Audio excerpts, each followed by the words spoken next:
नमस्कार दोस्तों, मैं सुरेंद्र कुमार भारत आप सबका स्वागत करता हूं आज के इस बहुत ही इम्पोर्टेंट सेशन में, जिसमें हम डिस्कस कर रहे हैं भारत और चीन के बीच जो विवाद है उसको। ऑलरेडी एक वीडियो में इस पे अपलोड कर चुका हूं और उसी का सेकंड वीडियो है ये। इस वीडियो में हम डिस्कस करेंगे कि भारत और चीन के बीच जो विवाद है वो कब शुरू हुआ, इन दिनों उसके क्या हालात हैं। तो देखिए, अगर हम पूरे तरीके से सिर्फ इस हिस्से को आइडेंटिफाई करें तो ये जो बाउंड्री है, यहां एक बाउंड्री बनी हुई है और इस बाउंड्री को, यहां जो बाउंड्री बनी हुई है इस बाउंड्री को कहा जाता है LAC, line of actual control. अब इसकी इस हिस्से की बात करें, ऊपर हिस्से की, तो ये है सियाचिन ग्लेशियर। यहां इस तरीके से एक एरिया है जो है गलवान घाटी, और गलवान घाटी से नीचे की ओर की बात करें यहां पे, तो ये है गोगरा पोस्ट। और इस हिस्से में ये जो आपको नीले कलर में बना हुआ दिखाई दे रहा है, ये है पेंगोंग लेक। अब यहां प्रॉब्लम क्या हुई, क्या कुछ हुआ, तो देखिए, जो पेंगोंग लेक है उसके दोनों तरफ ऊपर की ओर चीन है। एक साइड मान लीजिए उसके चीन है और एक साइड इंडिया है। मान लीजिए इस तरीके से दो पार्ट हैं, बीच का जो हिस्सा है वो पानी से घिरा हुआ है। मान लीजिए कि एक हिस्सा ये है, इस हिस्से को हम ए मान लें। इस साइड जितने भी माउंटेन हैं इनके ऊपर जो भी स्नोफॉल होता है, बर्फ जो जमी होती है, और जब भी सूरज की हीट इस बर्फ पे जाती है तो बर्फ पिघलना शुरू हो जाती है। और इसलिए इस हिस्से में, ये जो पार्ट है, इस हिस्से में यहां पे इस हिस्से में एक झील बन जाती है, और जो झील बनती है वो झील है पेंगोंग लेक। अब इस झील के ऊपर इस तरीके से कुछ माउंटेन है, कुछ पहाड़ है जिनकी जो शेप है वो ऐसे फिंगर की तरह है। फिंगर 1, फिंगर 2, फिंगर 3, फिंगर 4, इस तरीके से टोटल 8 फिंगर बनी हुई है। फिंगर जैसी शेप होने के कारण इनको फिंगर पोस्ट भी कहा जाता है। अब देखिए, फिंगर 1, फिंगर 2, फिंगर 3 और फिंगर 4, इनके ऊपर तो भारत का पूरी तरीके से अधिकार है, यानी पूर्ण रूप से भारत का इन क्षेत्रों पे अधिकार है। और फिंगर 5, फिंगर 6, फिंगर 7 और फिंगर 8, आगे के जो हिस्से हैं, ये जो हिस्सा है ये विवादित एरिया है। अब क्यों विवादित एरिया है? भारत कहता है कि फिंगर 8 तक उसका कंट्रोल है। भारत क्या कहता है कि फिंगर 8 तक है उसका कंट्रोल है, और इस हिस्से में, इस पार्ट में जो LOC लाइन है वो बनी हुई है। पर चीन ये कहता है कि नहीं, ये तो गलत है। चीन कहता है कि जो LOC लाइन है, सॉरी LAC जो लाइन है, वो फिंगर 4 और फिंगर 5 के बीच में है। मीन इस तरीके से फिंगर 4 है, इस तरीके से फिंगर 5 है, और चीन कहता है इस हिस्से में जो LAC लाइन है वो बनी हुई है। अब दोनों का फिंगर 5 से लेकर फिंगर 8 के बीच, इन चारों फिंगर के बीच भारत और चीन को, दोनों को बीच जो है वो विवाद बना हुआ है। और इसी विवाद के कारण क्या है, भारत और चीन दोनों के सैनिक इस हिस्से में लगातार क्या करते हैं, पेट्रोलिंग करते हैं, गश्त करते हैं, चक्कर लगाते हैं, ताकि अपने अपने एरिया को वो सेफ रख सकें। अब देखिए, भारत ने कह दिया कि भाई मेरा तो 1 से 4 तक अधिकार है, वहीं चीन कह रहा है कि भाई मेरा जो अधिकार है वो इससे इधर की ओर है। सो 5 से लेकर फिंगर 8 तक का जो एरिया है वो विवादित क्षेत्र बना हुआ है। अब देखिए, अगर मैं बात करूं इन दिनों की, तो इन दिनों कोरोना महामारी के चलते ऐसा बोला गया कि इस हिस्से में फिंगर 5 से लेकर फिंगर 8 तक दोनों ही देश अपनी जो सेना है उसके कम से कम सैनिकों को यहाँ पे रखेंगे, ताकि इस क्षेत्र में विवाद उत्पन्न ना हो। अब देखिए, हुआ ये कि चीन ने प्रॉपरली इस बात को फॉलो नहीं किया, और चीन के जो सैनिक थे वो धीरे धीरे फिंगर 4 तक आ गए, मतलब फिंगर 4 और 5 के बीच में इस हिस्से में चीन के सैनिक आ गए। और यहां जो बाउंड्री बनी हुई है जिसको एलएसी मान रहा है चीन, उन्होंने उससे इधर की ओर आना शुरू किया। अब उधर आना शुरू क्यों किया? क्योंकि भारत जो है वो एलएसी से इधर एक सड़क बना रहा है। जो सड़क बना रहा है वो दौलत बेग ओल्डी, यहाँ पे एरिया है दौलत बेग ओल्डी का। इस क्षेत्र को कब बनाया गया? 1962 में जब चीन के साथ युद्ध हुआ था तब बनाया गया था। और यहाँ पे एक हवाई पट्टी बनाई गई थी। जो हवाई पट्टी है वो काफी लंबे टाइम तक भारत ने यूज नहीं की, उसका प्रयोग नहीं किया। बट 2003 के बाद में इस पट्टी के ऊपर दोबारा से थोड़ा बहुत काम किया गया। अब दौलत बेग ओल्डी से लेकर डरबुक तक, डरबुक जो क्षेत्र है वो पैनगोंग के जस्ट इस हिस्से में पड़ेगा।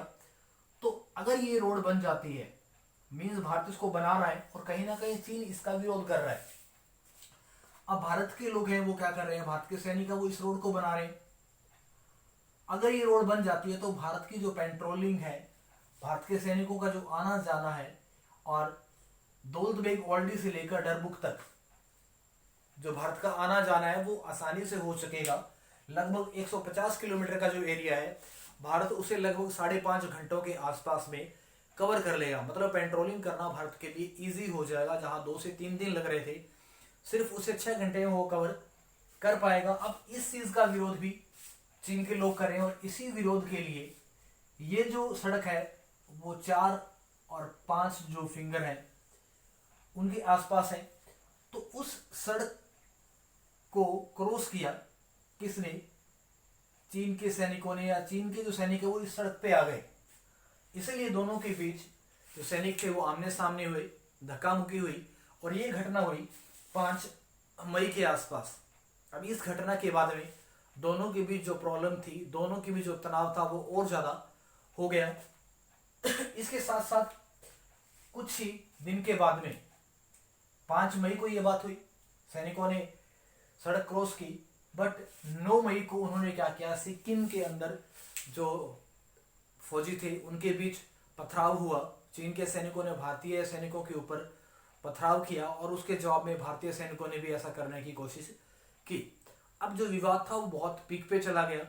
इसलिए क्या किया गया, शांति बहाल करने के लिए भारत की तरफ से और चीन की तरफ से जो हाई ऑफिसर थे आर्मी के, उनकी मीटिंग बुलाई गई और उस मीटिंग में बोला गया कि जो विवाद है इसे हल किया जाए ताकि इस क्षेत्र में जो शांति है वो स्थापित की जाए। बट देखिए फिर भी शांति स्थापित नहीं हुई और इसी के रीजन में फिर बड़े, उससे भी बड़े जो अधिकारी थे उनकी एक मीटिंग बुलाई गई। कब? 6 जून को मिलिट्री के जो बड़े ऑफिसर थे उनकी मीटिंग हुई और इस मीटिंग में बोला गया कि किसी भी तरीके से इस क्षेत्र में, इस हिस्से में जो विवाद है उसको क्या कर लिया जाएगा, सुलझा लिया जाएगा। बट उसके बाद भी ये विवाद थमने का नाम नहीं ले रहा है। अब देखिए कि चीन ऐसा कर क्यों रहा है, क्या कारण है ऐसा करने के चीन के पीछे कि चीन लगातार कर रहा है। तो इसमें अगर हम बात करें, सबसे पहले कारणों की बात करें तो भारत है वो क्या कर रहा है, एक सड़क बना रहा है और सड़क जो बना रहा है उससे क्या होगा, दौलत बेग ओल्डी से लेके डरबुक तक भारत है वो क्या करेगा, अपनी पेट्रोलिंग को इजी कर पाएगा। और इसके साथ साथ इसी सड़क से क्या, भारत इसी सड़क से जो कराकोरम जो दर्रा है वहां तक आसानी से पेट्रोलिंग कर पाएगा। अब चीन नहीं चाहता कि भारत ऐसा करे, क्योंकि अगर भारत ने ऐसा कर दिया तो भारत के लिए इस हिस्से पर, सियाचिन ग्लेशियर के आसपास का हिस्सा या कराकोरम रीजन का जो ये हिस्सा है, इस पे भारत की जो पकड़ है वो मजबूत हो जाएगी। चीन यहाँ ज्यादा कुछ नहीं कर पाएगा। सो चीन इस चीज से भी काफी बुरा माना हुआ है कि वो भारत ऐसा क्यों कर रहा है। अगर ऐसा भारत ने कर लिया तो भारत के फेवर में हो जाएगा। सो इसलिए चीन ऐसा कर रहा है। दूसरी अगर मैं बात करूं कि चीन ने क्या किया, पीछे हमारे बीच और चीन के बीच एक डोकलाम विवाद हुआ था। डोकलाम है वो, अगर मैं बात करूं इस तरीके से,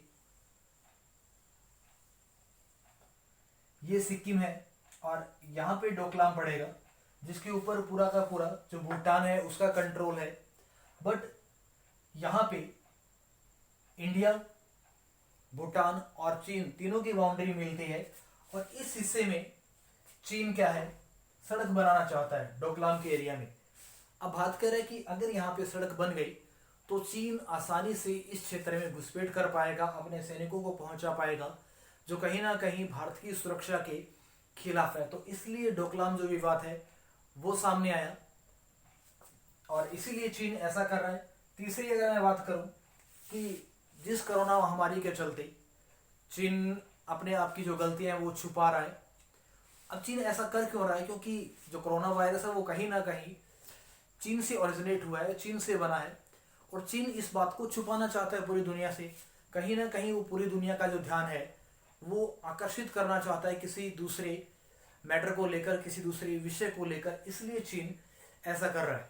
फिर अगर हम फोर्थ पॉइंट की बात करें तो फोर्थ ये भी है कि चीन कहीं ना कहीं ये चाहता है कि अगर इस हिस्से में चीन का कंट्रोल हो गया तो आने वाले समय में आसानी से चीन भारत के आंतरिक जो क्षेत्र हैं उन पे आसानी से कंट्रोल कर पाएगा। मीन्स भारत के अंदर के जो एरिया हैं उनमें वो कंट्रोल कर पाएगा, उस पर आसानी से अटैक कर पाएगा। अब भारत इसका खिलाफ क्यों है, क्योंकि यहाँ सियाचिन ग्लेशियर है, उस पर पूरा का पूरा भारत का कंट्रोल है, और अगर यहाँ से भारत का कंट्रोल छिन जाता है तो भारत चीन की किसी भी एक्टिविटी को प्रॉपरली नहीं देख पाएगा, वो चेक नहीं कर पाएगा कि चीन क्या कर रहा है प्रॉपर, ठीक है। और इसके साथ साथ इस हिस्से में चीन के बीच जो कनेक्टिविटी है, चीन के बीच जो संपर्क है वो बहुत ज़्यादा बढ़ जाएगा, जो भारत के लिए कहीं ना कहीं खतरनाक साबित होगा।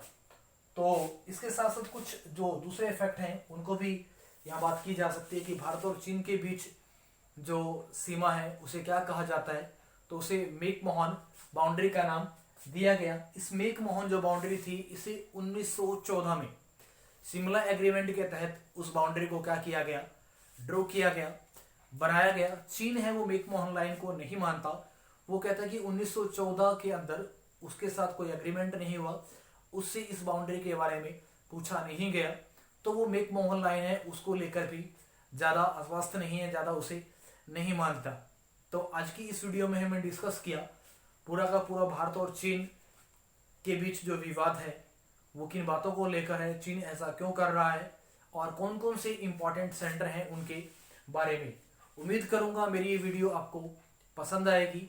मेरी यूट्यूब चैनल को लाइक करना, शेयर करना और सब्सक्राइब करना ना भूलें। जय हिंद, जय भारत।